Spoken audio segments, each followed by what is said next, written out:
Hi friends, welcome back to Moni Spicy Kitchen. இன்னைக்கு நாம என்ன ரெசிபி பார்க்க போறோம்னா ரொம்ப டேஸ்டா சாக்கோ குக்கி எப்படி பண்ணலாம்னு தாங்க பார்க்க போறோம். இது வந்து நம்ம கோதுமை மாவு வச்சு பண்ணியிருக்கோம் அப்படிங்கிறதுனால உடம்புக்கும் ரொம்ப ஹெல்த்தியா இருக்கும். முக்கியமா குழந்தைங்களுக்கு பேக்கரிகள்ல போய் நம்ம இந்த மாதிரி குக்கி எல்லாம் வாங்கி கொடுக்கறத விட வீட்லயே ரொம்ப ஹெல்த்தியா அதே சமயம் ரொம்ப டேஸ்டா நம்ம வந்து ஹைஜீனிக்கா பண்ணலாம். சோ கண்டிப்பா நீங்க எல்லாரும் ட்ரை பண்ணி பாருங்க.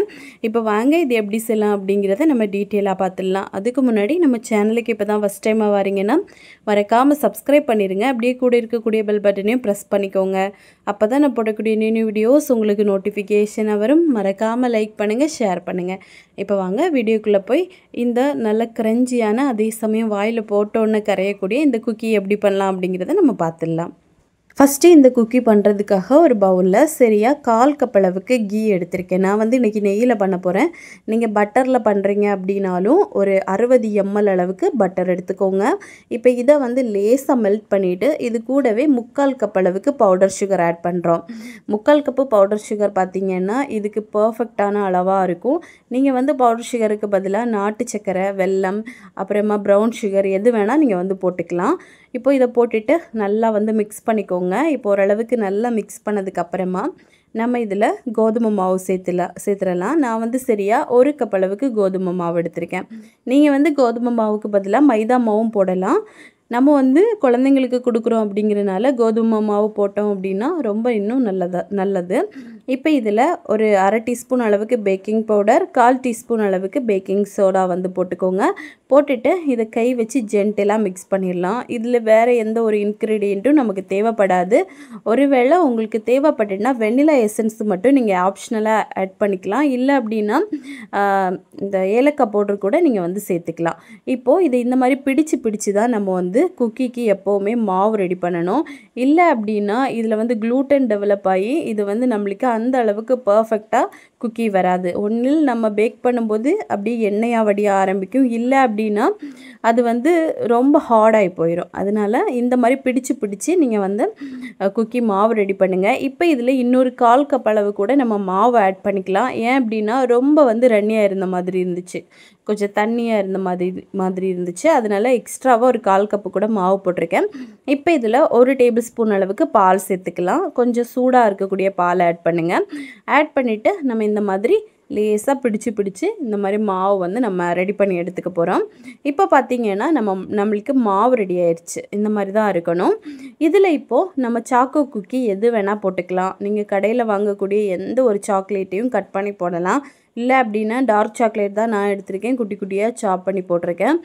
சாக்கோ சிப்ஸு எது வேணால் நம்ம வந்து போட்டுக்கலாம். இல்லை இது வேண்டாம் அப்படின்னா நீங்கள் நட்ஸு கூட போடலாம். போட்டு இப்போ இதையும் சேர்த்து நல்லா வந்து மிக்ஸ் பண்ணி எடுத்துக்கோங்க. இது வந்து எடையாக இருக்கும்போது அந்த குக்கி சாப்பிட அவ்வளோத்துக்கு டேஸ்ட்டாக இருக்கும். கடையிலலாம் இந்த குக்கி பார்த்தீங்க அப்படின்னா ரொம்ப விலை காஸ்ட்லி. நம்ம ரொம்ப அதிகமான விலை கொடுத்து வாங்கணும். ஆனால் வீட்டில் ரொம்ப சிம்பிளாக நம்ம பண்ணலாம். இப்போ இதுலேருந்து கொஞ்சமாக இந்த மாதிரி உருண்டைகளாக பிடிச்சிக்கோங்க. பிடிச்சிட்டு இந்த ஒரு கையில் வச்சு லேசாக மட்டும் நம்ம அழுத்தி கொடுத்தா போதும்.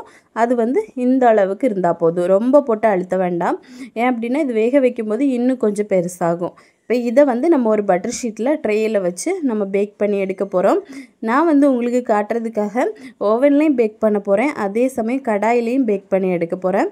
இப்போ இதை இந்த மாதிரி இடம் விட்டு வைங்க. வச்சுட்டு இதை ஓவனில் பேக் பண்ணிடலாம். கடாயில் எப்படி பேக் பண்ணலாம் அப்படின்னா ஒரு 10 நிமிஷம் இந்த மாதிரி ஒரு ஸ்டாண்ட் போட்டு மூடி போட்டு இதை அப்படியே 10 நிமிஷம் ப்ரீஹீட் பண்ணிடுங்க. அதுக்கப்புறமா லோ ஃப்ளேமில் வச்சு இந்த மாதிரி ஒரு டின்னில் ஒரு பட்டர் ஷீட் போட்டு 3 குக்கி மட்டும் வச்சுருக்கேன். இப்போ இதை மூடி போட்டு கிட்டத்தட்ட ஒரு 30லேருந்து 35 நிமிஷம் லோ ஃப்ளேமில் நம்ம வேக வைக்கணும். இதுவே ஓடிஜி அப்படின்னா நம்மளுக்கு இந்த அளவுக்கு டைம் எடுக்காது. ஒரு 10லேருந்து 15 நிமிஷத்தில் நம்மளுக்கு வெந்துடும். ஓடிஜியில் 180 டிகிரியில் ஃபஸ்ட்டு வந்து ஒரு 10 நிமிஷம் ப்ரீஹீட் பண்ணிவிட்டு அதுக்கப்புறமா ஒரு 15 நிமிஷம் மட்டும் பேக் பண்ணி எடுத்துக்கலாம். இப்போ பாருங்கள் நம்ம கடாயில் வச்ச குக்கி வந்து சூப்பராக ரெடி ஆயிடுச்சு. இதை அப்படியே ஃபஸ்ட்டு ஆற விட்டுறலாம். ஏன் அப்படின்னா கடாயிலையோ ஓடிஜிலையோ நம்ம ஃபஸ்ட்டு ஆற விடணும். ஒரு 20 மினிட்ஸாவது ஆற விட்டுட்டோம் அப்படின்னா தான் அது நல்லா ஹார்டாக இருக்கும். எடுத்த உடனே நல்லா சாஃப்டாக இருக்கும். அதனால் உடனே எடுத்துடாதீங்க, ஆற விட்டுட்டு எடுங்க. இப்போ பாருங்கள் நம்ம ஓடிஜியில் எடுத்ததும் ரொம்ப சூப்பராக வெந்திருக்கு. அதே சமயம் கடாயில் பேக் பண்ணதும் சூப்பராக நம்மளுக்கு வெந்து வந்திருக்கு. இப்போ அவ்வளோதான். இதை வந்து நீங்கள் ஒரு ஒன்லேருந்து ஒரு 2 வீக்ஸ் வரைக்கும் இது கெட்டு போகாமல் இருக்கும். ஏர்டைட்டான பாக்ஸில் போட்டு ஸ்டோர் பண்ணி வச்சுக்கோங்க. பாருங்கள் எவ்வளோ சூப்பராக இருக்குன்னு. ஆனால் ஓடிஜியை விட நம்ம கடாயில் வைக்கும்போது கொஞ்சம் ஒரு டிஃப்ரெண்ட் வரும். மற்றபடி டேஸ்ட் வைஸ் எல்லாமே ரொம்ப பர்ஃபெக்டாக வரும். இப்போ அவ்வளோதான், நம்மளுக்கு ரொம்ப ரொம்ப டேஸ்ட்டாக நல்ல கிரஞ்சியாக அதே சமயம் நல்ல சாஃப்டாக வாயில் போட்டோன்னே அப்படி கரைஞ்சிரும். அந்த அளவுக்கு நல்ல சாஃப்டான குக்கி வந்து ரெடி ஆயிடுச்சு. ஸோ கண்டிப்பாக நீங்களும் இதே மாதிரி உங்கள் வீட்டில் செஞ்சு பாருங்கள். செஞ்சு பார்த்துட்டு எப்படி வந்துச்சுன்னு மறக்காமல் கமெண்ட் பண்ணுங்கள். இதே மாதிரி இன்னும் நிறைய ரெசிபிஸ் வேணும்னு நினச்சிங்கன்னா மோனி ஸ்பைசி கிச்சன் சேனலை சப்ஸ்கிரைப் பண்ணி வச்சுக்கோங்க. லைக் பண்ணுங்கள், ஷேர் பண்ணுங்கள். நெக்ஸ்ட் இன்னொரு வீடியோவில் உங்களை சந்திக்கும் வரை டேக் கேர், பாய்.